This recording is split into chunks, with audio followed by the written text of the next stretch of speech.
Alhamdulillah pada kesempatan ini kami dapat bersilaturahmi kepada Ibunda Dr. Anda Hajah Eis Marfuah MA.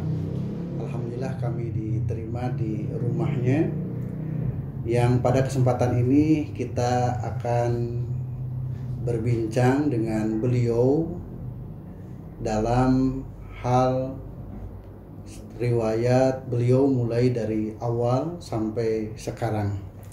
Dari balik kesuksesan seorang suami, yaitu Bapak Dr. Kiai Haji Abun Bunyamin MA, yang alhamdulillah pada kesempatan ini telah membuat pondok pesantren berkembang begitu pesat, sudah sampai ada 5 kampus.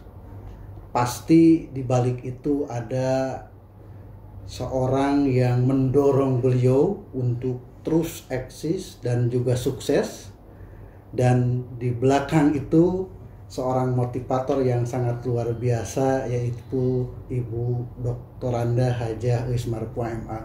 Assalamualaikum warahmatullahi wabarakatuh. Waalaikumsalam warahmatullahi wabarakatuh. Alhamdulillah Ibu, kami diterima di sini.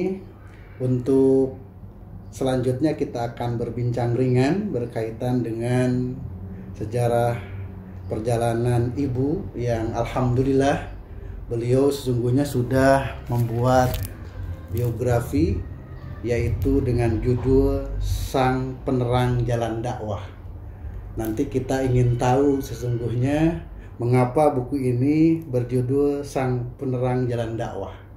Baik, untuk pertanyaan pertama, kalau di buku ini disebutkan bahwa orang tua Ibu itu seorang ulama yang karismatik bernama Kiai Haji Ubaidillah Alawi.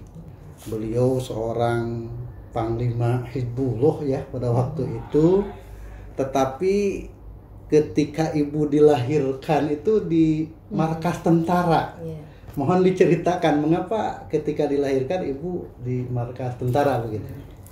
Bismillahirrahmanirrahim. Assalamualaikum warahmatullahi wabarakatuh. Alhamdulillah pada kesempatan ini saya harus berintrospeksi sekaligus bermuhasabah bagaimana tentang perjalanan kami beserta suami dalam melaksanakan jihad fisabilillah. Salah satunya adalah Lembaga Pondok Pesantren Al-Muhajirin. Sebetulnya Pak Deden, ini saya lahir bukan di Purwakarta. Iya. Di mana tempatnya, Bu? Tempatnya itu di daerah Kabupaten Subang yang namanya Cisalak. Cisalak. Ya, Cisalak. Jadi alhamdulillah pada saat itu memang kalau ayahanda sebelum menikah adalah pesantrennya diantaranya di Purwakarta. Jadi sebelum menikah dengan ibunda, pesantrennya di Sempur. Alumni ya. Pondok Pesantren Salafiyah Jadi, Sempur ya. itu di Sempur, yang dimana Sempur itu adalah merupakan pondok yang tertua ya di Jawa Barat. Ya, di Sempur juga banyak yang pesantren dari Subang. Salah satunya adalah paman saya, namanya Bapak Kiai Haji Muhammad Ijazi, bersama-sama dengan ayahanda di Sempur. Ya. Dan alhamdulillah ini seperti pesantren Cipulus, namanya dulu orang tuanya Pak Ajengan Ijudin ya. Terus Pak Tajudin juga, itu salah satu diantaranya murid-murid beliau waktu di pondok pesantren Sempur. Jadi alhamdulillah Abah itu sekalipun sudah menikah masih tetap bolak-balik di Sempur pesantren, dan ibunda juga pesantrennya di Legok itu. Legok ya. Salah satu pleret yang ada di daerah Sempur itu. Jadi pada prinsipnya saya mengemukakan ini mudah-mudahan bagi saya sendiri sebagai penerobos ya dari orang tua, sebagai penerus dari orang tua, mentafakuri bagaimana perjuangan dalam mendirikan lembaga ini. Dan katanya dulu waktu di Subang rumah ayahanda itu Iya. sempat dibakar katanya. Jadi pertama-tama memang bukan di Cisalak, yaitu namanya di Samoga. Oh, Samoga. Masih Subang ya? Ya, itu masih Cisalak, ya masih kecamatan Cisalak. Cisalak. Cuman tempatnya namanya Samoga. Samoga. Nah, Samoga itu di bawah kaki Gunung Canggah namanya. Di sana ada gunung. Jadi kami beserta kakek keluarga di sana, asalnya di pondok pesantren. Nah, setelah itu di pesantren yang ada di Samoga itulah yang dibakar. Yang sampai sekarang tinggal tunggulnya aja gitu. Jadi saya juga bersedih saat ini kok kenapa tidak dibangkitkan lagi. Ya maklum mungkin semua keluarga sudah pada berpencar jauh begitu. Nah, dari pondok pesantren yang ada di Samoga itu waktu itu karena dibakar makanya hijrah ke Cisalak. Jadi kalau saya lahirnya di Cisalak bukan di Samoga. Cisalak. Cisalak Betul itu itu di Cisalaknya tuh di markas tentara. itu di markas tentara ya, di markas tentara. Jadi kami berada di markas tentara. Saya karena waktu itu ya baru lahir di sana tidak mengetahui bagaimana. Cuman setelahnya usia mungkin 3 tahun, antara 3 tahun 4 tahun lah Pak Deden. Serangan gerombolan itu kan bertubi-tubi ya. Pesantren sudah hancur yang di Samoga. Kita sekarang istilahnya disembunyikan lah oleh itu namanya saya masih ingat-ingat lupa namanya Kapten Supardi kalau tidak salah. Itu salah satu pembela orang tua saya karena Abah itu suka disebutnya Abah oleh anak-anaknya. Itu sebagai salah satu ketua Hizbul Waton ya kalau dulu itu. Hizbul Waton ya, bukan Hizbul Hizbullah, Waton. ya. Kalau dulu itu kan semacam apa kalau sekarang pramuka mungkin ya. Nah, itu bersama-sama dengan tentara. Jadi kami juga dijamin oleh Pak Kapten Supardi itu. Saya masih ingat-ingat dalam gambaran waktu itu di sebuah dipan di markas tentara dilahirkan. Masya Allah pada waktu itu emang Abah sering sembunyi. Ya karena kadang-kala serangan gerombolan itu tiba-tiba begitu. Karena mungkin Abah salah satu tokoh yang diincar oleh. Iya, di sana itu di Samoga itu. Ya? Ya, karena kakek sudah meninggal terlebih dahulu. Jadi kalau kakek itu namanya Kiai Haji Zainal Abidin bin Haji Abdul Ghani itu turunan dari Banten. Ya. Terus Banten Ya, gitu ya. jadi itu sebagai salah satu tokoh dari Banten yang berada di Subang ya. Kemudian ibu saya menikahkan putrinya itu dengan ayahanda yaitu di Cisalak ya. Jadi tatkala itu sudah dibakar, kemudian saya pindah ya itulah ke Cisalak markas tentara. Ingat-ingat lupa karena waktu itu mungkin saya lahir tahun 55 1955 1955 berarti usia ibu sekarang sudah 65 tahun ya? 65 tahun. Alhamdulillah masih Ya, semangat alhamdulillah ya. Jadi memang begitu mencekamnya antara Samoga dengan Cisalak itu karena selalu diberondong, kadang-kala tiba-tiba para gerombolan itu bolak-balik dan mereka itu bersembunyi memang di gunung yang dekat pesantren itu. Ya alhamdulillah saya melihat bagaimana apinya yang sangat besar ya? Karena ada tetangga juga yang dibakar rumahnya dan Abah gitu sering ngumpet ya. Dan yang terakhir serangan gerombolan itu Abah ngumpetnya di belakang di kamar mandi. Dan pada waktu itu kan masih belum ada listrik ya, jadi gelap gulita. Masih gelap gulita. Saya ingat-ingat lupa ya, waktu itu saya 3 bersaudara sedang sakit. Bu Hamidah, Bapak Haji Endang yang sekarang sudah tiada dua-duanya juga. Waktu itu semuanya sedang sakit mata begitu datang gerombolan itu. Dan ayahanda bersembunyi di belakang. Ya, alhamdulillah selamat ya. Alhamdulillah selamat itu Masya Allah luar biasa. Allah memberikan perlindungan. Jadi karena seringnya diserang, Abah juga mungkin secara tegang ya kejiwaannya ada rencana mau pindah ke Purwakarta. Bagaimana itu ceritanya dan pada usia berapa ibu berhijrah dari Hijrah Subang dari Purwakarta? Subang itu sekitar waktu itu belum sekolah. Belum sekolah. Jadi antara 4 sampai 5 tahun lah. Ya, saya juga nggak tahu pokoknya pakaian dibuntel gitu ya orang semua. Dulu kan belum ada kendaraan ya naik oplet gitu. Iya, dari Subang ya. Kan naik oplet ke sini. Dan yang saya tidak mengerti waktu itu mungkin kenapa ya abah saya itu disimpannya oleh Pak Bupati yang pertama itu, Pak Ronggo Waluyo. Ronggo Waluyo. Ya, itu yang di Gang Beringin dekat lapang SPG kalau dulu.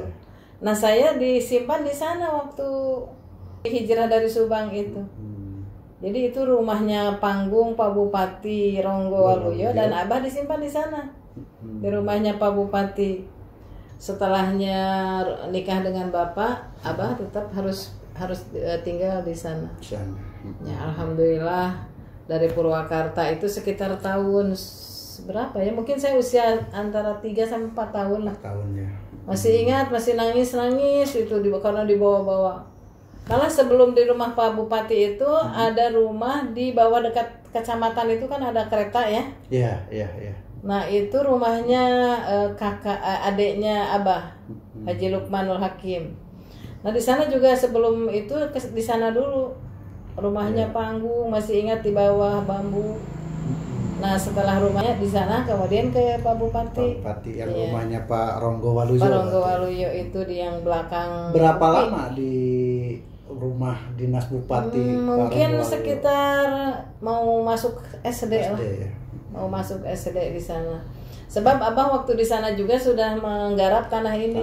Ya. Jadi ada kebun jambu, kebun apalah pokoknya tanam-tanaman. Abah sering membeli pupuk-pupuk. Jadi abah kan tidak punya kasab apa-apa, hanya bertani. Ya. Jadi tempat itu dulu kayak di Cikalong itu, kalau ada tuh garantung dijual. Jambu, ada nanas. Nah itulah bisa hidupnya keluarga itu dari hasil tanaman penjualan abah. Hasil penjualan dan hasil pertanian sendiri ya. Terus abah ditawari juga ikut ujian guru agama ekstranei. Nah, jadi dulu kan Subang dengan Purwakarta masih bergabung. Nah, itu juga sebagai pusat ujian UGA, ujian guru agama ekstranei. Nah, itu rumah yang sebelah sana itu. Jadi dulu mah kebetulan paman yang dari ibu saya itu jadi penilik antara Subang dan Purwakarta digabung ujiannya di sana. Di sini ya. Iya, jadi abah jadi guru SD, guru agama SD ekstranei. Ya. Nah, jadi alhamdulillah suasana paceklik, suasana ini setelahnya abah ikut jadi guru agama, alhamdulillah lah gitu. Ya. Sedikitnya kan dulu ada bagian beras, sebelumnya itu masya Allah ya kita namanya hijrah dari Subang ke Purwakarta, pendatang ya. Urip banget. Beras harus ngantri, minyak tanah harus ngantri. Karena memang pada waktu itu keadaan Indonesia ya memang sedang paceklik. Kadang makan teh itu pakai oyek, pakai jagung, pakai campur singkong, ya, campur. Subhanallah. Rumah juga masih ininya tanah. Itu di pojok tempat yang itu. Jadi rumah yang di belakang itu pojoknya ya masih tanah ya, berlantaikan tanah. Sumur juga ada di dalam. Nah disitulah sering dikunjungi orang-orang PKI. Jadi abah juga selalu bersembunyi waktu di sini. Masih tetap. Jadi tahun berapa? Berarti tahun sekitar tahun 60-an lah. 60 ya. Itu Genting. Di sini kan namanya bukan Polres dulu mana sini, Brimob ya. Jadi orang-orang Brimob juga sering ini dengan abah ngobrol gitu. Tuh abah tuh selalu oleh ke PKI itu dicari-cari sampai ngumpet di rumah yang dulu tetangganya di Para. Jadi kalau ada malam-malam kan ada alarm gelap gitu ya. Kalau lagi Masya ada Allah. genting, ya, dulu bersembunyi di belakang. Bersembunyi nanti PKI-nya nanya, mana bapaknya? Nggak lagi keluar, lagi ada acara di luar gitu. Terus aja minta uang, kadang minta makanan apa gitu. Jadi Genting lah zaman tahun sekian itu. Jadi bapak itu di Subang dikejar-kejar gerombolan, datang di sini dicari-cari PKI gitu ya. PKI lagi. Ya, karena memang beliau seorang tokoh yang memang punya pengaruh besar terhadap masyarakat ya. Di sini berbarengan dengan Ajengan Oto dengan para kiai, Pak Dudung Abdurrahman yang dari Masjid Agung itu. Habib-habib yang ada di Pasar Bo itu dulu. makanya sering berkumpul. Jadi membuat himpunan Majelis Ulama di Purwakarta pada waktu itu, ikut bergabung di Majelis Ulama Kabupaten Purwakarta, malah sempat mendidik menjadi KBIH di Purwakarta. Itu dengan Pak Abdurrahman yang sebagai pengajar di Masjid Agung. Kalau untuk sekolah Ibu waktu pertama kali SD itu yang di belakang UPI itu. Iya. Namanya Gang Normal apa ya? Gang Normal. Waktu itu dipaksa sama Abah harus sekolah di Gang Normal di sana. Sedangkan rumah sudah di sana kan tidak selamanya, pindah ke sini, jadi jalan kaki. Jalan kaki dari jalan SPG itu yang sekarang SPG sampai ke sini. Kadang-kadang kalau misalnya kan tidak punya payung, cari aja daun talas begini, tanpa pakai alas kaki lagi. Oh gitu ya. Aduh sedihnya, Masya Allah, luar biasa. Yang sekarang itu berarti yang di belakang UPI yang PGSD di belakang ya? UPI, ya. Namanya SD Purwalinuwih namanya. Purwalinuwih ya. Purwalinuwih itu di sana ada 3 SD, itu satu bangunan SD ada 3. Beres SD lalu ke Bandung. SD katanya. Abah menyuruhnya untuk sekolah di PGA. Padahal teman-teman tuh ke SMP waktu itu nangis juga, nggak mau ke, sebab PGA itu waktu itu di Cisalah. Jadi ibu balik lagi ke Cisalah, tinggalnya di Paman di sana. Ya, jadi iuran juga masih pakai beras dulu itu. Oh gitu ya. Jadi ke sekolah. Jadi kadang-kala ya memang sambil nangis gitu ya. Tadinya kan sekolahnya mau di sini aja SMP gitu. Di sini waktu itu belum ada PGA kalau nggak salah. Jadi pendidikan guru agama berarti ya di Cisalak, ya, Subang. Cisalak itu tahun sekitar tahun berapa? 60 ya. 61 gitu. Jadi SD kan mulai tahun 60 sampai 67. SD ya 6 tahun ya. 6 tahun. Terus setelah itu ke Cisalak 1 tahun. 1 tahun. Nah itu karena ada masalah itu waktu itu. Masalahnya ya karena memang kondisinya mungkin kurang inilah ya. Sehingga pindah aja ke Bandung, PGA Bandung. Itu juga tinggal di kakak PGA Bandung pada waktu itu. PGA 6 tahun. Yang 6 tahun. Jadi ya. kelas 2 sampai kelas 6 di PGA Bandung. Ya, itu jadi juga di Cisalaknya hanya 1 tahun. Hanya 1 tahun. Lalu ke Bandung di PGA nah, Bandung kelas, ya. Kelas 2 sampai kelas 6. 6. Kelas 2 sampai kelas 6. Ya, itu juga berpindah-pindah. Pertama waktu itu di kakak yang kedua.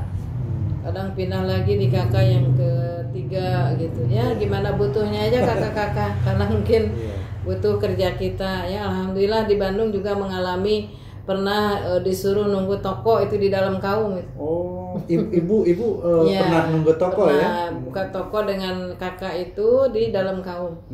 Di belakang Hotel Homan itu. Belakang Hotel Savoy Homan di sana. Toko apa yang itu toko kue.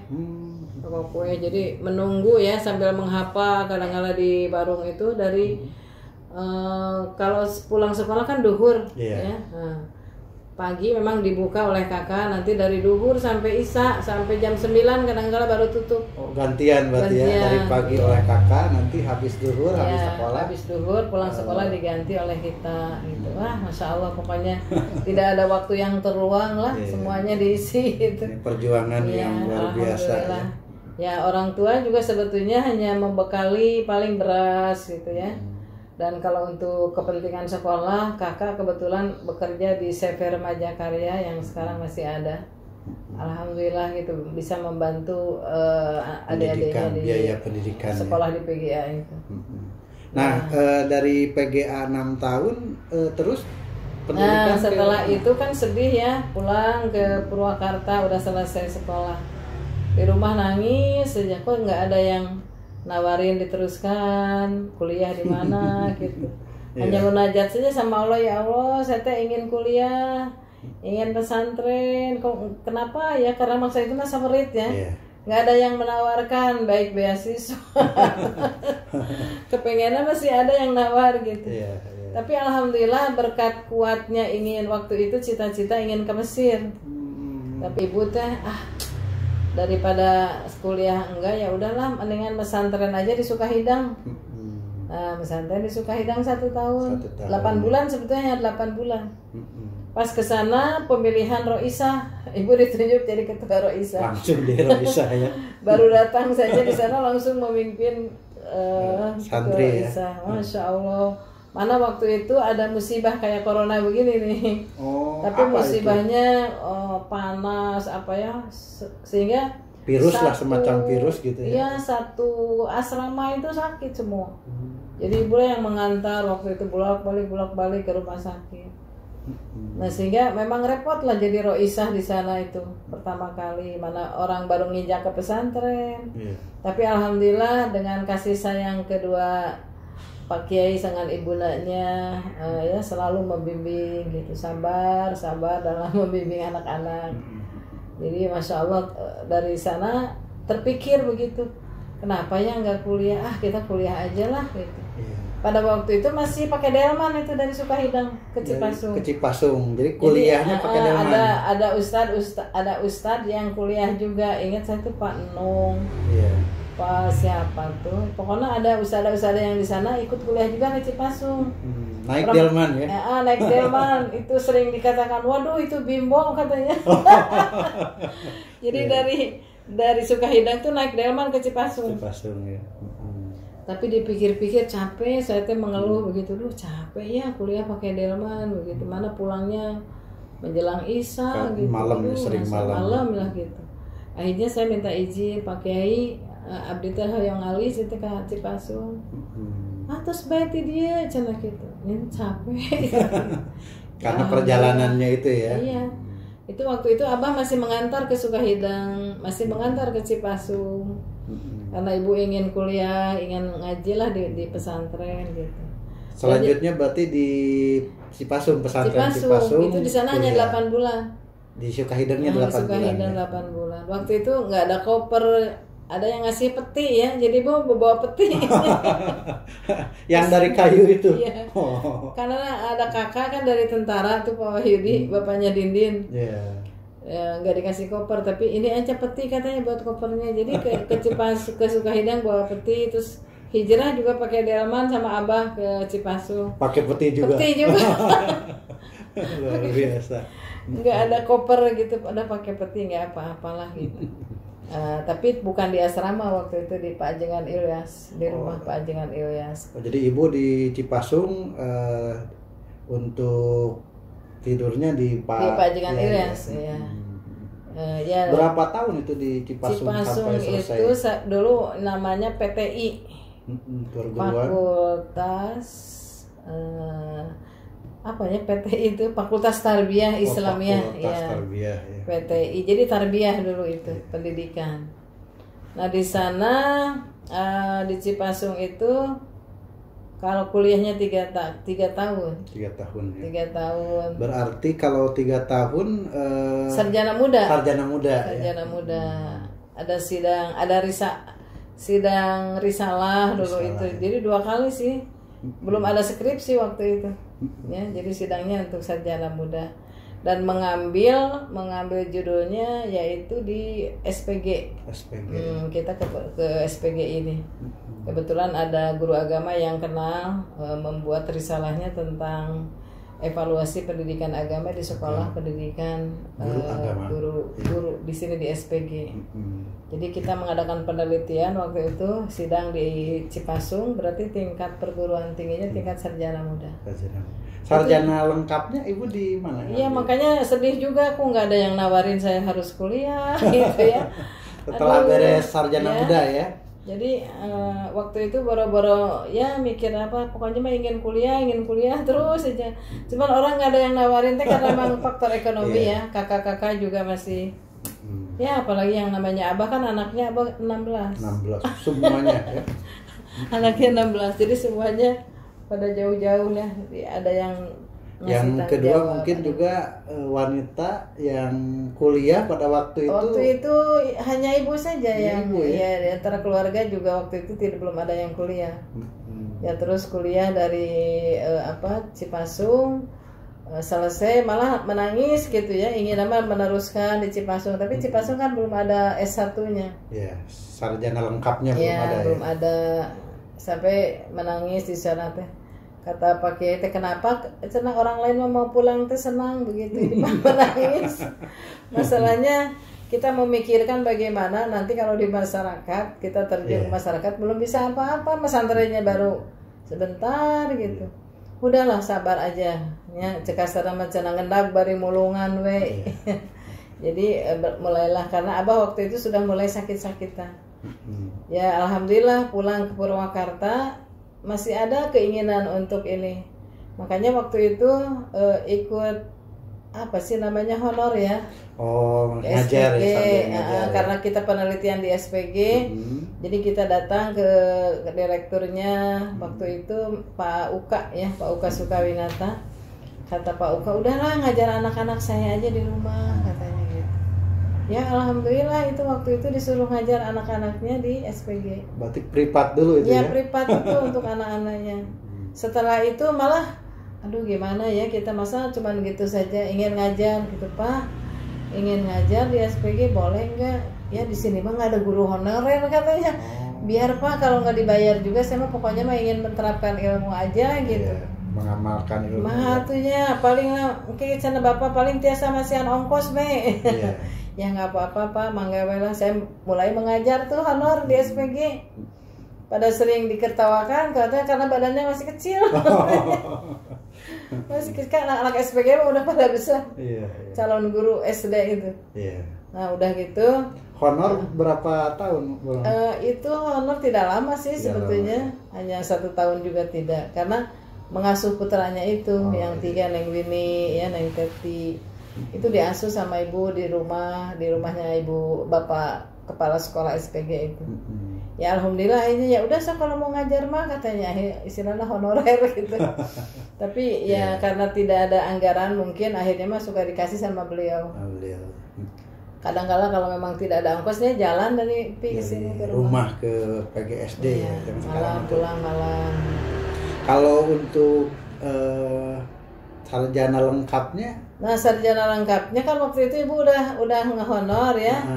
Nggak tahu kan padahal ibu di Cipasung di Sukahideng juga jarang apa ya namanya, jarang komunikasi dengan santri laki-laki lah gitu.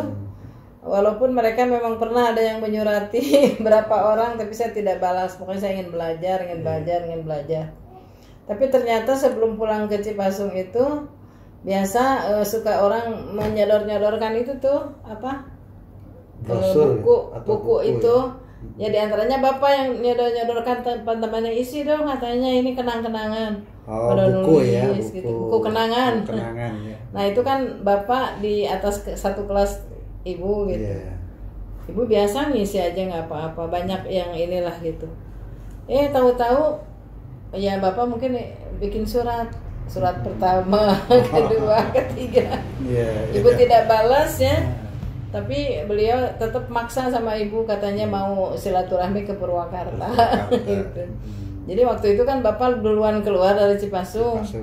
Nah bapak masih suka ke Cipasung karena nggak tahu ya, memang Allah begitulah mungkin memberikan jalan untuk berumah tangga. Dari dulu juga ibu inginnya terus kuliah, jangan sampai terhambat-hambat yang lain gitu. Ya akhirnya bapak sudah keluar, ibu pulang juga ke rumah. Ya bapak juga bermaksud katanya ingin datang ke rumah Abah. Itu yang terakhir wali oleh Abah itu ibu.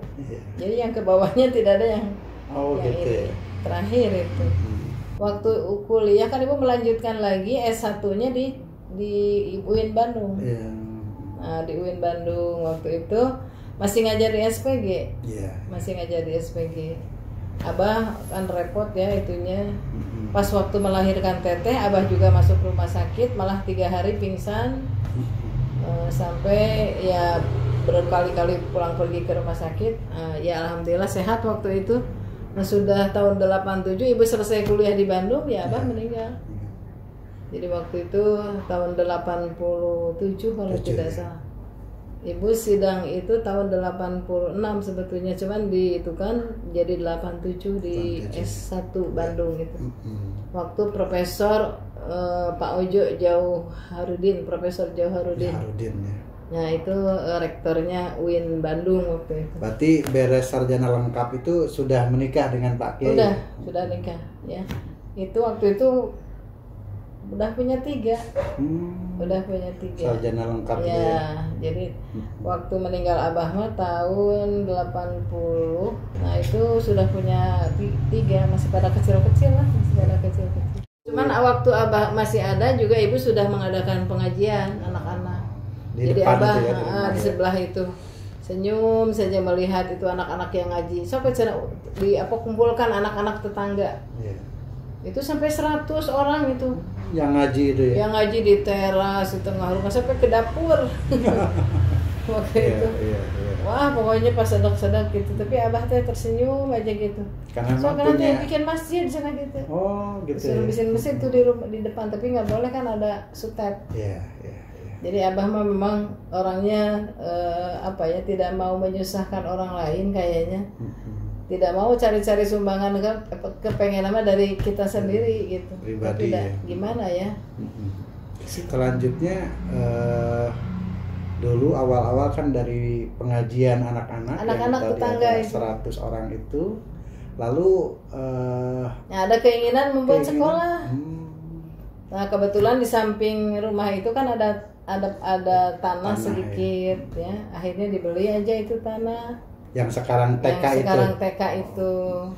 Dan itu sebagai pendorong salah satu orang tua murid, Pak Apip namanya. Waktu itu membuat TK tahun berapa ya? Tahun 92 ya. 2 ya. Peresmiannya 92. Ibu tahun 91 kan berangkat haji waktu itu. 92 yang membuat TK itu. Ya alhamdulillah gitu ya. Dari itu kita kan mengikutinya ke metode Iqra yang dari Jogja, Pak Kiai As'ad Umem. As'ad Umem. Jadi kita latihkan guru-guru. Akhirnya semua madrasah-madrasah yang ada sekitar kita macam Asy-Syifa, kemudian Al-Maghfirah, Al-Hidayah, pada yang banyak yang pindah ke Al-Muhajirin. Sampai hampir 600-an murid itu. Iya, TK-TPA itu ya. TK-TPA itu. Jadi kita bikin 4 shift. Jam 10 pagi sampai jam 10 sampai 12 sampai jam 2 sampai sore. Iya. Malamnya pengajian anak-anak tetangga gitu. Alhamdulillah. Wah, pokoknya waktu itu padat sekali. Alhamdulillah itu karena sudah ditatarkan, maka kita bikin ruangan ya. Kemudian tiap kecamatan oleh kita dilatihkan guru-guru untuk metode Iqra itu ya. Ya, metode Iqra. Jadi alhamdulillah ringan lah kita setelah adanya pelatihan-pelatihan. Nah, untuk tanah yang ada di kampus pusat ini bagaimana ceritanya sehingga jadi ceritanya waktu itu kan kita kan sudah minta ya, orang tua sudah meninggal. Ibu juga sering bekerja sama dengan BLK waktu itu, BLK Binawan yang di Ciseruh itu. Dulu katanya mau nggak bikin pesantren, tapi saya mah inginnya anak yatim katanya, tapi sistem pesantren. Itu saya berusaha kepada keluarga, kakak-kakak ceteh. Pokoknya ada yang mau membantu bikin pesantren, tapi anak yatim, tapi sistem pesantren. Kata kakak-kakak yang ya ada di Bandung, udah cari lagi tanah yang lain, ini mah keluarga nanti bisa parebut katanya gitu. Ya udahlah kalau begitu saya cari lagi yang lain. Di Al-Maghfirah beli juga tanah yang tadinya di pom bensin itu tadinya mau di sana. Awal nggak jadi lagi. Beli lagi di Damri di sana, nggak jadi lagi. Nah, akhirnya kepala SPG itu pengganti Pak Uka nawarin tanah ke kita. Udahlah ya punya ibu aja bikin pesantren katanya. Yang sekarang di kampus pusat. Iya, itu kepala SPG itu. Ya alhamdulillah, tapi nggak punya uang waktu itu. Bingung. Dari mana itu? Itu 3.000 meter kan, 3.100. Sok yang 100-nya ibu wakaf, yang 3.000 dibeli. Harganya murah, hanya 15 juta. Tapi masa itu kan? Pada masa itu.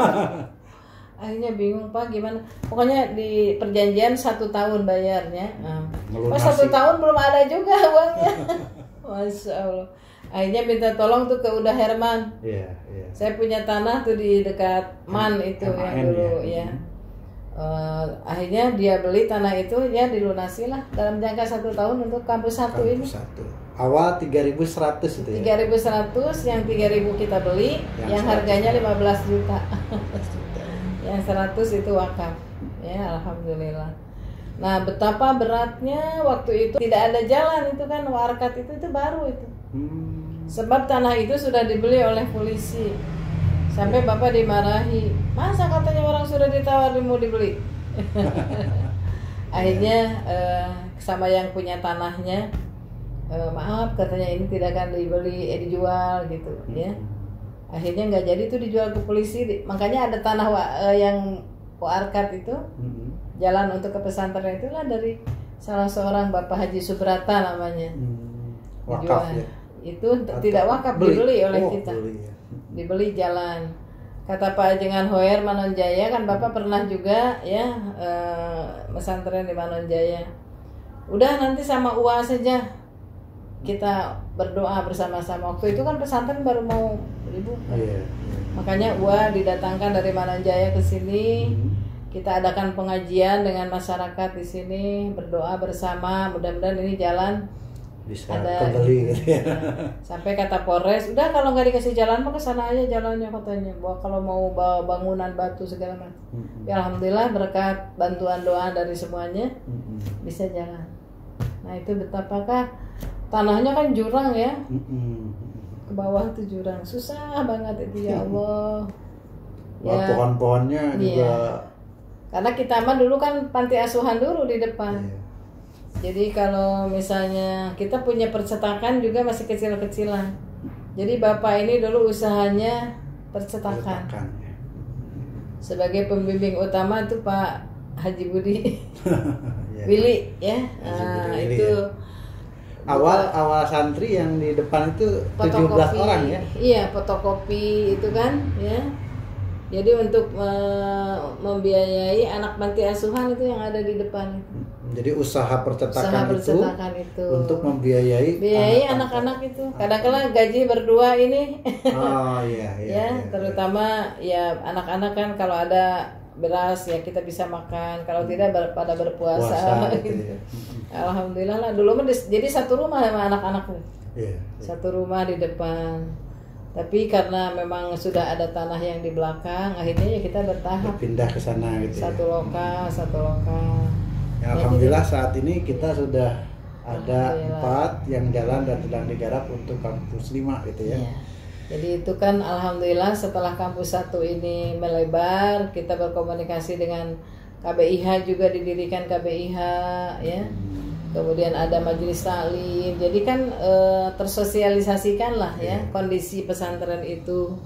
Walaupun baru di kampus 1, alhamdulillah berdatangan mereka dari jauh, yang dekat juga ada di sini. Nah, kemudian melebar ke kampus 2. Itu mah kampus 2 mah kan modalnya banyak yang mau haji, mau umroh. Dia jual tanahnya. Ya, sebagian ada yang diwakafkan ya. Alhamdulillah jadi kampus 2 gitu. Kalau kampus 3 dari Kalau kampus 3 itu dari Pak Bambang Suroso. Ya, itu juga dulu Ibu waktu tugas di Bendul, karena Ibu dari SPGT pindahnya ke Al-Waton. Ya, jadi kepala MTS. Ya? MTS Al-Waton. MTS Al-Waton, tapi itu hanya beberapa saat lah, tidak lama begitu. Nah, itu ketemunya di sana, sebetulnya Ibu sudah mengaji di sana di areal itu.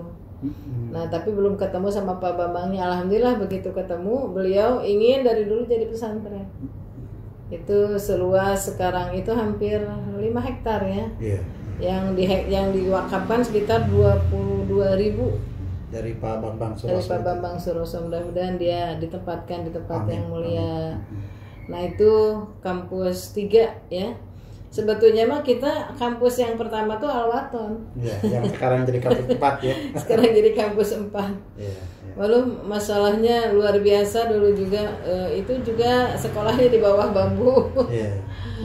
Ibu untang-anting pakai elop gitu, ya, tiap hari ke sana ke Bendul, masya Allah. Mana waktu itu ikut juga usaha untuk mensuplai makanan ke Bayu Asih itu. Bayu Asih untuk pasien-pasien. Jadi percetakannya dari mulai karcis masuk rumah sakit sampai administrasinya ya di cover oleh kita. Ya alhamdulillah. Jadi percetakannya habis, modalnya dibikin pesantren. Ya alhamdulillah sekarang bangkit lagi taekwondo. Iya, sekarang ada. Jadi sebetulnya kalau dulu ada kepanjangan tangan mungkin bisa berjalan terus dari dulu. Termasuk juga suplai baju sewilayah 4 itu. Kemana itu? Baju seragam. Setiap sekolah saja disuplai. Jadi kita punya penjahit. Punya penjahit, punya tukang ngukur. Jadi konveksi dari dulu, cuman tidak resmi dulu kita. Ya PT-nya ikut salah satu PT keluarga ada ya yang dijalankan untuk perjalanan perusahaan. Alhamdulillah sungguh menarik perbincangan kita kali ini, tapi jangan kemana-mana, tetap di Al Muhajirin TV.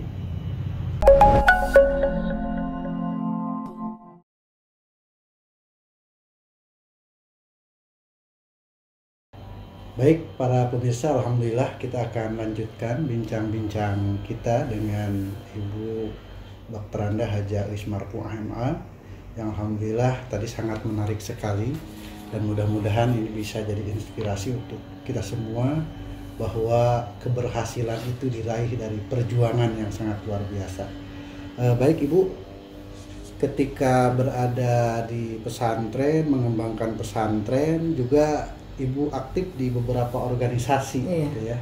Apa kira-kira motivasi aktif di organisasi-organisasi tersebut? Iya, jadi karena kita ini tumbuhnya pesantren itu juga bersama-sama dengan masyarakat.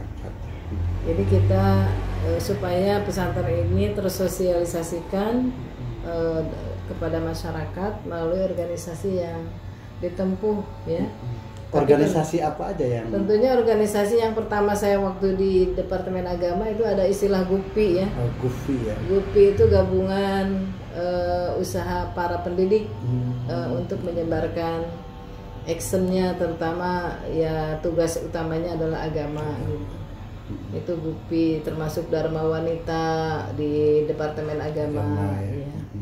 Adapun kalau di masyarakat yang sifatnya ini, kami juga mengikuti ya mulai dari PKK, karena dulu 3 angkatan atau 4 angkatan jadi Bapak jadi ketua RW di Usman Singawinata. Oh iya. Jadi kami juga bergabung dengan PKK kabupaten sampai perumahan itu mendapatkan juara pertama provinsi waktu itu. Alhamdulillah PKK-nya. Karena ada penggeraknya ya. Termasuk juga masjid itu Usman pertama kali itu hampir 6 bulan lah membuat masjid itu dari gabungan PKK itu. Kemudian juga yang sifatnya organisasi ini dari BKMT. BKMT itu mulai tahun 2002 itu masih awal akhirnya ke sini. Badan Kontak Majelis Salim yang di pusatnya adalah dipimpin oleh Profesor Dr. Hajah Tuti Alawiyah. Jakarta ya.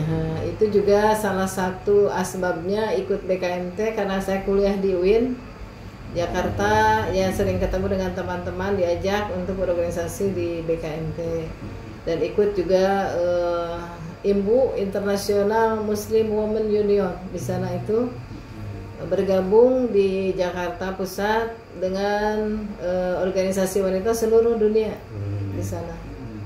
Itu untuk menyebarkan aktivitas keagamaan di masing-masing tempatnya. Termasuk di Himpaudi juga, ini Dinas Pendidikan.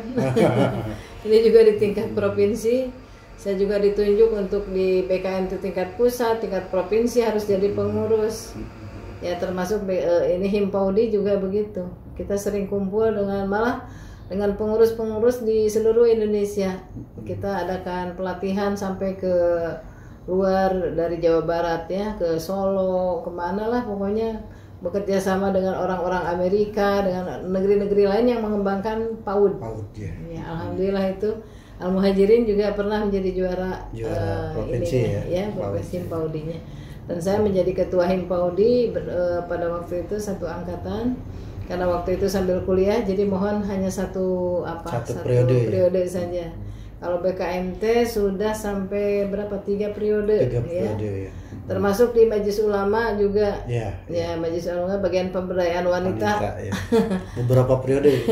Itu mah beberapa periode Majelis Ulama, termasuk juga Baznas. Baznas ya. Baznas, kemudian juga DMI ya. Dewan Masjid Indonesia. Dewan Masjid Indonesia, karena itu mengadakan perlombaan ya. Itu biasa sering ketemu dengan BKMM di Jawa Barat, dengan ketua DMI di Jawa Barat untuk ya mengorganisir masjidnya, majelis taklimnya, termasuk PAUD-nya juga.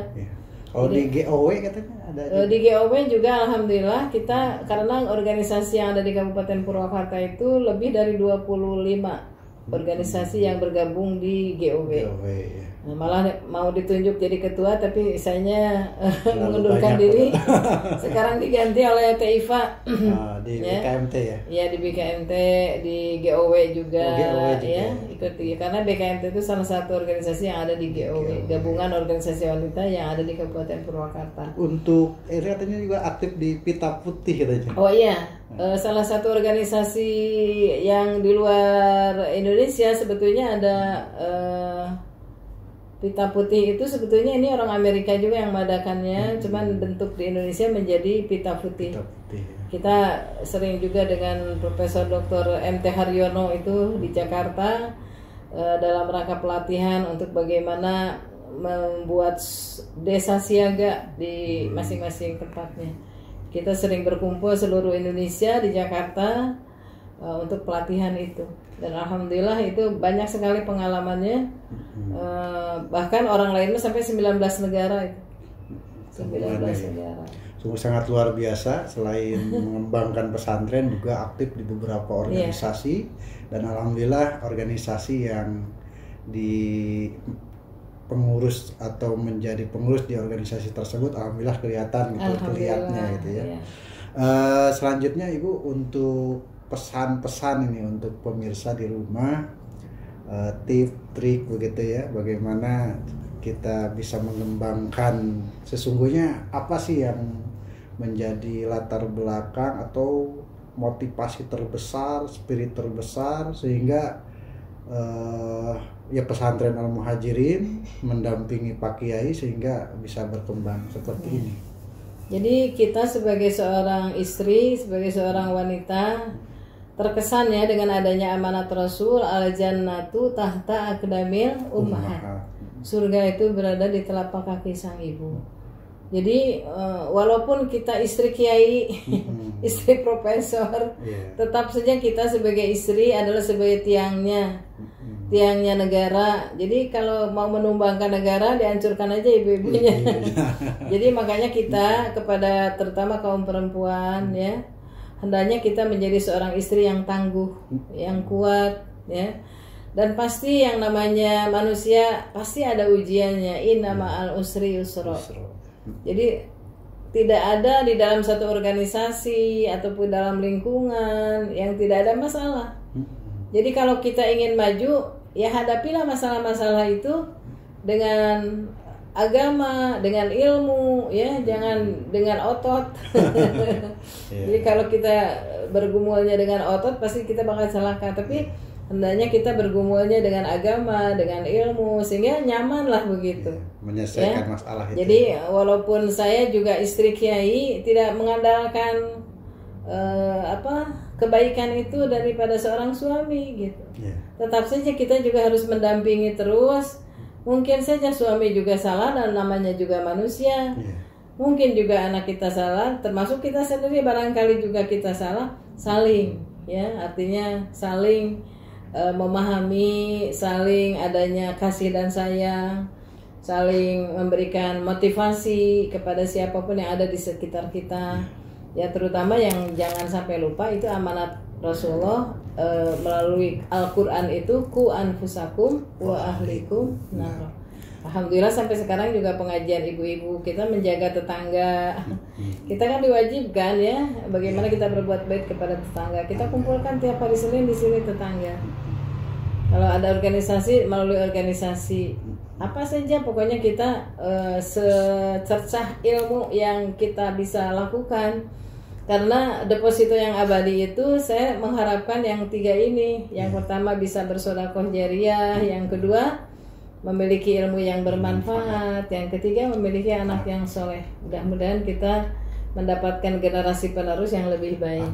Ya, mudah-mudahan itu dan akan abadi pahalanya mengalir kepada orang tuanya.